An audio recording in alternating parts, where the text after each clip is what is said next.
Hello दोस्तों, नमस्कार। फिर से मेरा एक न्यू वीडियो के साथ में आप लोग को बहुत बहुत धन्यवाद है।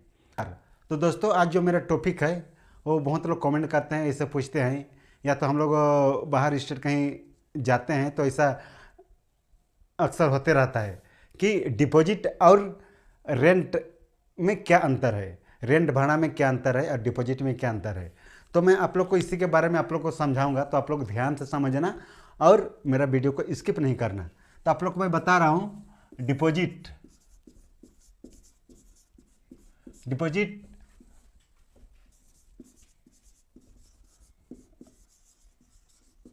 रूम रेंट, डिपॉजिट और रूम रेंट में क्या अंतर है। तो दोस्तों, अगर आप लोग फैमिली के साथ में, अगर आप लोग किसी जॉब कर रहे हैं, किसी कंपनी में या तो सरकारी जॉब कर रहे हैं, तो आप लोग गांव में थे, फिर आप लोग को ट्रांसफ़र हो गया किसी टाउन में, या तो बाहर स्टेट में या तो अपने स्टेट के अंदर में किसी टाउन में हो गया, तो आप लोग को पहले रूम भाड़ा, आप लोग को रूम रेंट ढूंढना पड़ेगा, तो आप लोग को वहाँ बोलेगा कि डिपॉजिट, अगर आप लोग को मिल गया रूम रेंट तो पहले आप लोग को डिपॉजिट करना पड़ेगा। डिपॉजिट मतलब उसको एक बात और बोलते हैं, सिक्योरिटी मनी भी बोल सकते हैं, लेकिन हम लोग सिंपल भाषा में डिपॉजिट बोलते हैं। वहाँ पैसा जमा करना पड़ता है पहले। रूम रेंट अगर हम लोग को मिल गया तो कितना, कम से कम मिनिमम 10,000 जमा करना पड़ता है, और अधिक से अधिक जैसे रूम, जैसे एरिया के आधार पर आप लोग, उधर मैं ज़्यादा नहीं बोल रहा, कम से कम 10,000। तो मान के चलो मैं आप लोग को 10,000 बता रहा हूँ। 10,000 अब जमा कर लिए, डिपॉजिट 10,000 आप जमा किए। अब अगर आप लोग दोस्त लोग के साथ में हैं और बाहर स्टेट गए हैं, तो कहीं अगर या तो टाउन एरिया में गए तो आप लोग को रूम रेंट मिल रहा है, अच्छा जगह, अच्छा बिल्डिंग में, अच्छा माल में है, तो किसी तरह तो उसी के आधार से आप लोग को रूम रेंट लगाया जाता है, रेंट भाड़ा दिया जाता है, और उसके आधार ही डिपॉजिट लिया जाता है। तो उसी के आधार में आप लोग को बता रहा हूँ, तो कम से कम डिपॉजिट तो 10,000 होगा ही होगा। और 10,000 जब होगा तो इसका मंथली फीस कितना रहेगा, मंथली मंथली 2,000 से 3,000, लेकिन मैं 2,000 बोल रहा हूँ, मंथली 2,000। अब जब आप लोग 10,000 जमा किए हैं, 10,000 रूम किराया मालिक के पास, रूम मालिक के पास अगर आप लोग 10,000 जमा किए हैं, तो 10,000 आप लोग जमा कर दिए। अब एक कितना दिन रहेगा, आप लोग को एक एग्रीमेंट पेपर बनता है, वहाँ पर एक एग्रीमेंट पेपर बनेगा, उसके पास वहाँ लिखा हुआ रहेगा कि मैं एग्रीमेंट में, सबका साइन भी रहता है आप लोग का, रूम मालिक का, कि रूम मालिक बोलेगा कि मैं 5 साल के लिए 10,000 जमा कर रहा हूँ, उसके बाद 5 साल के बाद में फिर से अलग रूम रेंट बढ़ेगा, उसके बाद डिपॉजिट भी ज़्यादा होगा। तो ऐसा बोल के पेपर, एग्रीमेंट पेपर बनाया जाता है, स्टाम्प पेपर में एग्रीमेंट पेपर बनाया जाता है। तो इसमें उस, अगर नॉर्मल आप लोग है, नॉर्मल अगर दोस्त लोग के साथ है, तो वहाँ अगर वैसे एरिया नहीं है तो इसे 10,000 जमा करना पड़ेगा।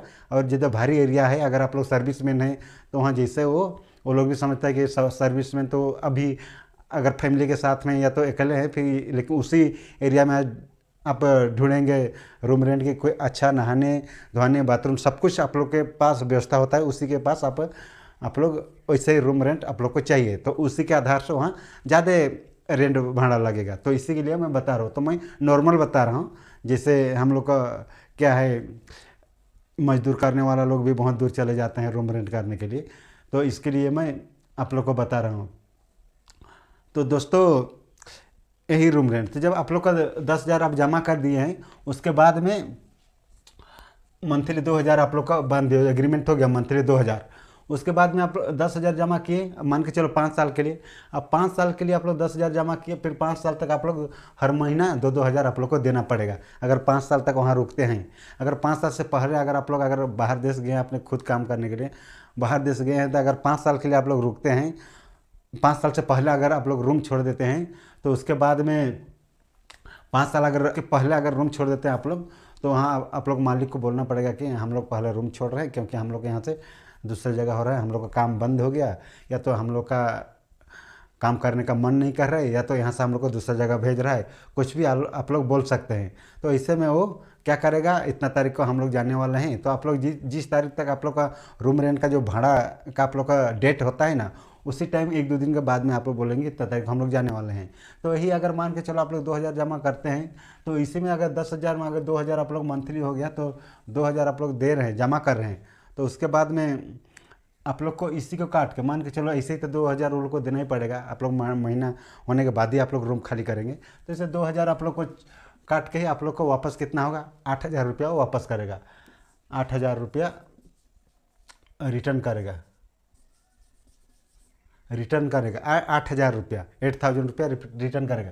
क्योंकि ऐसे मंथली होते हुए आप लोग 2,000 रुपया उसको देते, तो अगर आप लोग अपना हाथ से वहाँ 2,000 देगा तो 10,000 जमा करेगा, तो इधर का उधर उधर इसके लिए 2,000 काट के आप लोग को 8,000 रुपये वापस करेगा। अगर आप फिर से अगर आप लोग 5 साल के अंदर, 5 साल से अंदर की बात है, अगर 5 साल से और ज़्यादा रहने के लिए आप लोग अगर फिर से आप लोग रहते हैं, तो इससे फिर से एग्रीमेंट पेपर बनेगा। उसमें फिर से 20,000 जमा करने के लिए बोलेगा, डिपॉजिट 20,000 जमा करने के लिए बोलेगा। उसके बाद में 2,000 का 3,000 वो किराया रूम कर देगा, क्योंकि 5 साल के बाद में तो हर चीज़ का महंगाई होता है, इसके लिए सब चीज़ का महंगाई रहता है। आप लोग का भी मंथली फीस मंथली पेमेंट ज़्यादा होगा।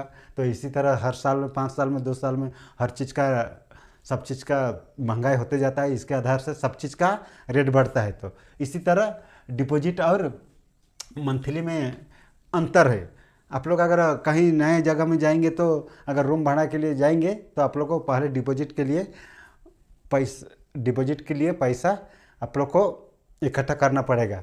नहीं तो इसे जाकर वहाँ रूम तो मिलेगा, लेकिन पहले डिपॉजिट करने के लिए बोलेगा। आप लोग खाली हाथ जाएंगे, उसके बाद आप लोग को वहाँ पर झेलना पड़ेगा। इसके लिए मैं बोल रहा हूँ कि रूम रेंट तो जैसे 1 महीने के बाद में काम करके वो मिल ही जाएगा, इतना तारीख को हम लोग को पेमेंट मिलेगा बोल के आप लोग बोल सकते हैं। लेकिन पहले डिपॉजिट करना आप लोग को अनिवार्य है, ज़रूरी है, कंपलसरी है। इसके लिए आप लोग को अगर रूम में रहना चाहते हैं, बाहर जाने के लिए रूम में, अगर रूम रेंट में रहना चाहते हैं, तो पहले डिपॉजिट के लिए आप लोग को पहले तैयार रहना पड़ेगा। तो ऐसे ही होता है। अगर आप लोग बाहर जाते हैं, या तो मजदूर करने के लिए बाहर जाते हैं, या तो किसी कंपनी में काम करने के लिए जाते हैं, सर्विस हो गए, या तो सरकारी सर्विस करने के लिए आप लोग बाहर जाते हैं, तो आप लोग को पहले रूम रेंट के लिए डिपॉजिट करना पड़ता है। इसके लिए मैं इस वीडियो को बना रहा हूँ। तो इतना ही बोलकर मैं इतना ही बोलकर अपना वीडियो को अंत करता हूँ। तो दोस्तों, मेरा वीडियो को जरूर लाइक कर देना और कमेंट करना। बस इतना ही बोलकर मैं अपना वीडियो को अंत करता हूँ। जय हिंद।